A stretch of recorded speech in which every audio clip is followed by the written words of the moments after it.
My name is Claire. I'm 25 years old. This is not a proud story. It's the kind that still makes your chest ache years later. But I'm ready to share it now, not because I want sympathy, but because I finally understand what I lost.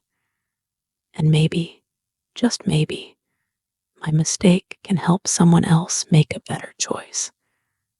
I once had a best friend. Her name was Naomi.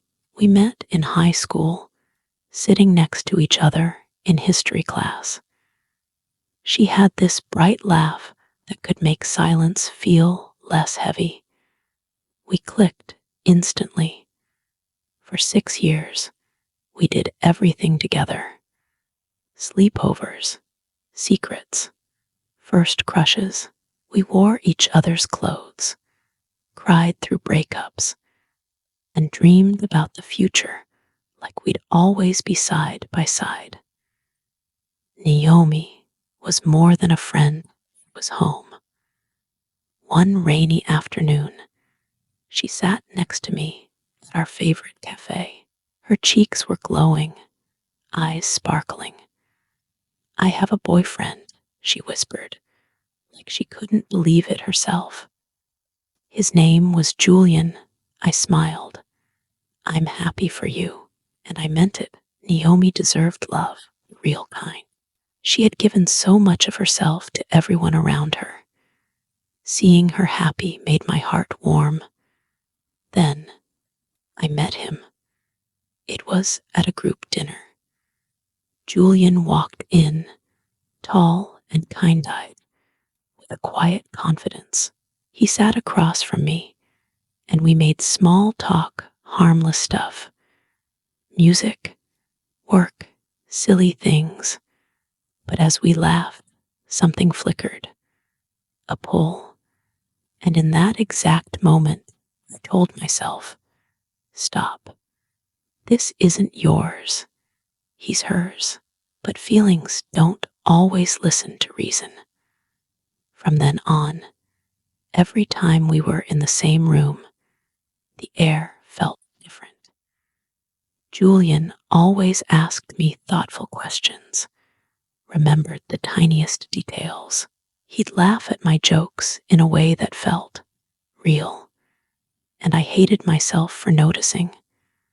I hated myself even more for liking it. I tried to put distance. I tried to forget. But one evening, I got a message. "I like talking to you," he wrote. I stared at those words, heart racing. I didn't know what to say, so I waited. But he didn't stop.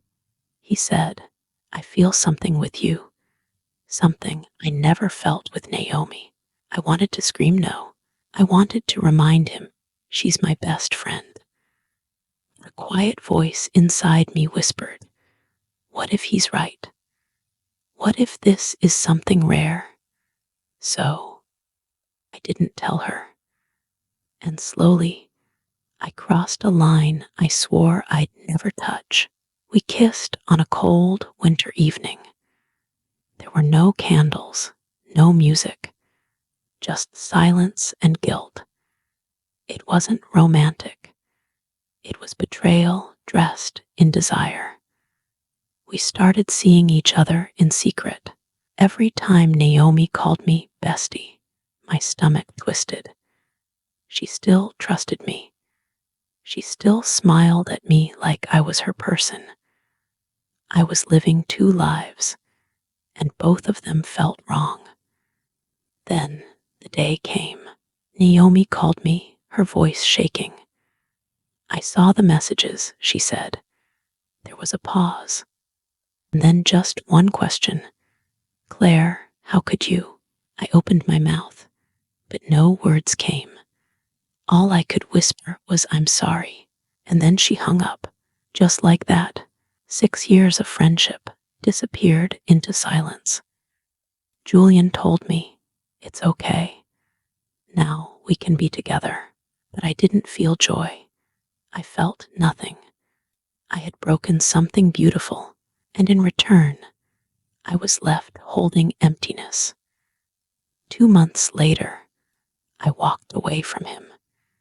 He wasn't the person I thought he was, and truthfully, I had never really loved him. I was in love with the feeling of being wanted, not with him. Naomi never answered my letters. I don't blame her. If I could go back, I would have chosen her every time. But life doesn't rewind. All we get is the choice to be better from today forward. That was the first story I needed to tell you, but I also need you to hear another one, because sometimes the heartbreak isn't from what we do. It's from what is done to us. My name is Isla, and I know what it feels like to be the one left behind. I met Freya when we were both new in town. She was sunshine, pure and simple. We spent hours walking through bookstores, sipping hot chocolate, sharing dreams that felt too big for our small lives. She was my person, my safe place, and I loved her like family. Then came Luca. He was charming, messy hair, soft voice, the kind of guy who looked you in the eyes like you were the only person in the world. I fell fast, and he fell too, for me, or at least, that's what I believed. Freya met him. She smiled and said, "I'm happy for you," and I believed her. Weeks passed. We all spent time together. At first, it was fun. Slowly, I noticed things. Freya laughed harder at his jokes. She lingered longer in her hugs. And sometimes, I caught her staring at him when she thought I wasn't looking. I shook it off. She was my best friend. She would never, until the night I saw a message on Luca's phone. "I miss you. Can we meet today?" It was from her, Freya. I couldn't breathe. When I confronted Luca, he stammered. "It's nothing," he said. But I knew. I turned to Freya. She looked at me and whispered, "I like him and he likes me now." I felt everything shatter inside me, like my heart had been touched by fire and frost all at once. I cried for nights. I deleted their photos, blocked their numbers, but the pain stayed. For weeks, I didn't eat, didn't speak, didn't smile. Pain is strange. It doesn't leave all at once. It fades slowly as you start breathing again. I walked in the park. I listened to music with no words. I met new people quiet, kind souls who reminded me that not everyone leaves. And slowly, I healed today. I don't miss Luca. I no longer grieve Freya. They chose each other, and I choose peace. I forgive them, but I do not let them back in. Forgiveness isn't about letting people stay. It's about setting yourself free. I've learned something. If someone shows you who they are, believe them. Trust your gut, and never place someone else's loyalty above your own. Now I'm stronger. I know what love should feel like. Safe, honest, kind. One day I'll find it. And when I do, it won't come wrapped in lies or hidden behind someone else's tears. Closing soft music fades in. Voice slows and deepens with emotion. So maybe you've been Claire, the one who hurt someone they loved. Or maybe you're Isla, still picking up the pieces after betrayal. Wherever you are on your journey, please remember this. You are not your worst mistake. You are not the person who left.